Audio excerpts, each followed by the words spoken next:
Hello বন্ধুরা, তোমরা কীরকম আছো? আশা করি সবাই ভালো আছো, আমিও ভালো আছি। তো দেখতে থাকো আমার এই ভিডিওটা।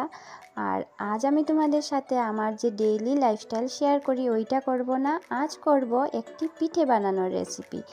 আর তার জন্য আমি কতগুলো চাল আগে থেকে ভিজিয়ে রেখেছিলাম, ওইগুলো এখন গ্রাইন্ড করছি। আর এই পিঠেটা হলো গিয়ে আমার বাবার বাড়িতে বানানো হয়, শ্বশুর বাড়িতে হয় না। আর প্লাস আমিও কোনো দিন ওইখানে বানাইনি। সবার তো আর সব কিছু সমান থাকে না, ধরো ওইটা এখানে হয় ওইখানে হয় না, আর আমার বাবার বাড়িতে যেটা হয় এটা এইখানে হয় না। তো এর জন্য আর কি আর কোনো দিন বানাইনি। তো যখন আমি আমার বাবার বাড়িতে গিয়েছিলাম তখন বলেছিলাম যে ওই পিঠেটা বানাও, তো তখন আর কি বানানো হয়েছিল। আর এই পিঠেটার জন্য লাগে চালের গুঁড়ো, নারকেল, গুড় আর হচ্ছে কলাপাতা।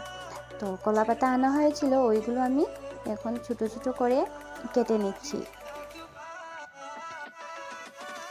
তারপর ওই ছোটো ছোটো করা কলাপাতাগুলো আমি ভালো করে ধুয়ে রেখে দিচ্ছি আর কি।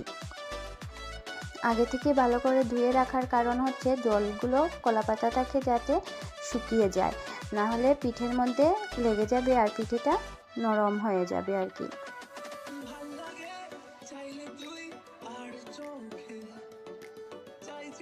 আর তারপর দেখো ওই যে গুঁড়িগুলো গ্রাইন্ডারে করেছিলাম ওইগুলো ভালো করে ভেজে নিয়েছি। আর গুঁড়িগুলো ভালো করে ভাজার পর যতটুকু গুঁড়ি দিয়েছি ততটুকু হচ্ছে গিয়ে গুড় আর ততটুকু নারকেল দিয়েছি, ওইগুলো ভালো করে, আর সাথে দিয়েছি হচ্ছে এলাইচি। ওইগুলো ভালো করে মেখে শুকনো শুকনো ভালো করে মাখানো হবে আর কি। যা ফার্স্টে জল দেব না, ফার্স্টে খুব ভালো করে ওইগুলো মাখিয়ে নেব একসাথে। আর ফার্স্টে যদি জল দেওয়া হয়ে যায় তাহলে নারকেল আর গুড় একসাথে লেগে যাবে আর ভালো করে মাখানো হবে না। তার জন্য আগে শুকনো শুকনো ভালো করে ওগুলো মাখিয়ে নিলাম। আর তারপর ওইগুলো মাখানোর পর একদম ফুটন্ত গরম জল ওইটার মধ্যে ঢালবো।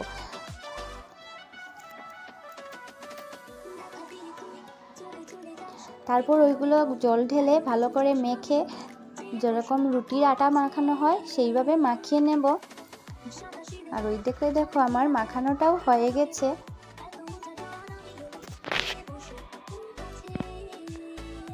আর এখন ওই মাখানোগুলো দিয়ে এইভাবে পিঠের শেপ দিয়ে দেব।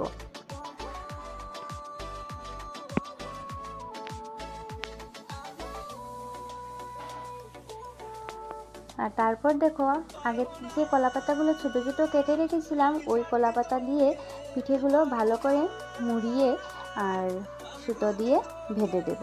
দাঁড়াও, তোমাদেরকে তো নাম বলা হয়নি, এই পিঠের নাম হচ্ছে পুতা পিঠে। আর এই যে পিঠে বানানোর রেসিপিটা তোমাদের সাথে শেয়ার করছি, এই রেসিপিটা আমরা শিখেছি আমাদের ঠাকুমার কাছ থেকে। ঠাকুমা যখন ছিলেন উনি খুব ভালো করে বানাতেন, আর ওনার হাতে পিঠে বানানোর স্বাদটাই আলাদা। যতই আমরা বানাই কিন্তু সেই স্বাদটা আর আমরা পাই না। আর ঠাকুমা মানে কি বলবো, পিঠে, নাড়ু, সন্দেশ খুব ভালো বানাতেন। এখন তো আর উনি নেই, তো আর আমরা সেই পিঠে বানানোর স্বাদটা আর আমরা পাই না। তারপর দেখো আমাদের সবগুলো পিঠে হয়েও গেছে। এখন ওইগুলো একটা ডেগের মধ্যে কাপড় বেঁধে ওইগুলো ভাপে বসিয়ে দেব, যাতে ভাপে ভালো করে সিদ্ধ হয়ে যায়।